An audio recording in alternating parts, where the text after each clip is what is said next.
कहते हैं कि किसी व्यक्ति के जीवन की शुरुआत उसके घर से होती है, उसके आशियाने से होती है, और उस घर आशियाने में एक व्यक्ति जो होता है तो अपना पूरा जीवन यापन करता है। लेकिन क्या हो, उस व्यक्ति के सर से छत छीनने का काम किया जाए, वो भी सरहंगों द्वारा। मेरे साथ मौजूद ये जो व्यक्ति हैं, आज ये रीवा कलेक्टर की जन सुनवाई में आए हैं और इनके साथ भी कुछ ऐसा ही मामला है।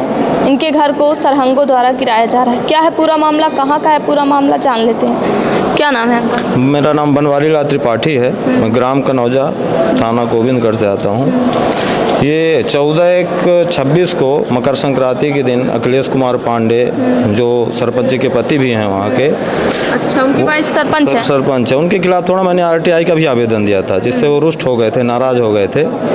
वो आया माने JCB मशीन लेके 20-25 लोगों के साथ अखिलेश कुमार पांडे, राजबहर पटेल, अविनाश पांडे, रामधरस शुक्ला, अनूप शुक्ला और अन्य व्यक्ति भी आए और JCB मशीन से लेकर हमारे घर की तरफ बालू गिराने लगे, ट्रैक्टर से जोताई करने लगे। तो मैं रोकने का प्रयास किया तो बोले चढ़ा देंगे। वो हमारे पास वीडियो भी है। क्यों वो गिरा रहे हैं? वो कहते हैं कि लक्ष्मी देवी ने उनकी जमीन बेची है उनको।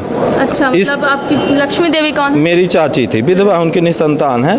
और इस आधार पर उन्होंने नक्शा तरमीम का आवेदन भी दिया था 2018 में। मौके पर स्थल पंचनामा बना, जहां लक्ष्मी देवी ने कहा कि मैंने कोई रजिस्ट्री नहीं कराई, मुझसे धोखे से कराया गया होगा, मैं अंगूठा छाप महिला, मुझे कोई पैसा नहीं मिला है।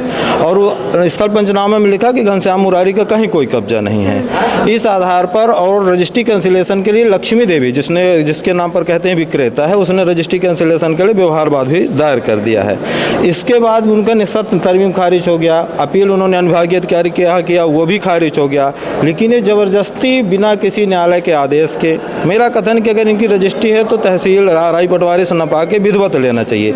JCB मशीन लेके, वो भी JCB मशीन कहते हैं भानु पांडे हैं जो फरारी हैं गोविंदगढ़ थाने में, उनकी JCB मशीन लेके अब बोले भानु इसकी JCB रोकोगे तो हम भानु पांडे को गोली मार देंगे, माने डरा रहे हैं सरहंगों से। आप लोग को सीधे तौर पे धमकी दे रहे हैं। और बालू गिरा, मैंने 112 फ़ोन किया, पुलिस आई, पुलिस के मना करने के बाद भी वो जुताई करते रहे। फिर पुलिस को थोड़ा सा रोकना पड़ा, फिर रुके, फिर मैं चौकी आवेदन दिया, पर अभी तक कोई कार्रवाई नहीं। जुताई कर रहे हैं, वो किसकी जमीन है? वो हम लोगों की पैतृक संपत्ति है मैडम जी, वो सह खाते की भूमि।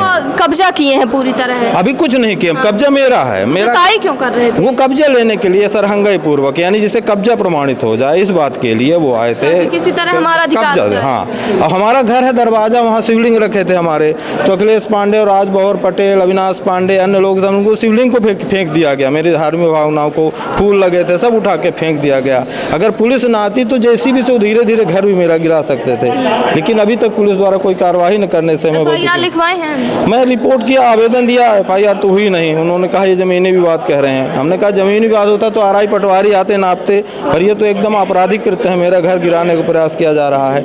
मेरा साथ सरहंगे, मेरे छोटे छोटे 2 बच्चियां हैं, वृद्ध माँ हैं, उनके सामने ये सब गलत बात किया गया है। तो मैं चाहता हूँ कि मेरे साथ न्याय हो, पुलिस आपराधिक प्रकरण पंजीबद्ध कर जांच करे और उचित कार्रवाई करे, ऐसा मेरी मांग है। अच्छा, आप तो नहीं परेशान कर रहे हैं? नहीं, वो कभी भी आ सकता है, अभी डर तो बना हुआ ना। जो कि JCB लेके, बताइए, बिना आदेश के जो व्यक्ति JCB लेके सरहंगों के साथ आके मेरे रोकने के बाद भी ट्रैक्टर को से कुचलने का प्रयास करे, वो कभी भी कुछ भी कर सकता है। ठीक है। तो सुना आपने, कहीं ना कहीं इनके मन में डर है कि जो व्यक्ति सरहंग है, जो व्यक्ति गुंडा है, आपराधिक प्रवृत्ति का है, वह कहीं भी आके इनके ऊपर अटैक कर सकता है, इनके परिवार के ऊपर अटैक किया जा सकता है। लेकिन पुलिस प्रशासन की जो कार्य प्रणाली है उस पर भी सवाल खड़े हो रहे हैं कि जब आवेदन दिया जा रहा है, सब कुछ चीज़ें हैं, प्रत्यक्ष को प्रमाण की क्या जरूरत, प्रमाण खुद है तो फिर कार्यवाही क्यों नहीं की जा रही। फिलहाल देखते हैं कि इनके मामले में क्या कुछ कार्यवाही की जाती है और क्या इन्हें न्याय मिल पाता है, या फिर ये रीवा कलेक्टर की जन सुनवाई में इसी तरह आएंगे, आवेदन देंगे और चले जाएंगे। क्योंकि अक्सर यही देखा जाता है कि निराकरण के नाम पे शून्यवटा सन्नाटा मिलता है आवेदकों को, जो आते तो हैं उम्मीद के साथ लेकिन जाते हैं अपनी उम्मीद को छोड़ करके। फिलहाल देखते हैं इनके साथ क्या कुछ कार्यवाही होती है। वीडियो जर्नलिस्ट नीरज के साथ सोनाली दुबे की रिपोर्ट।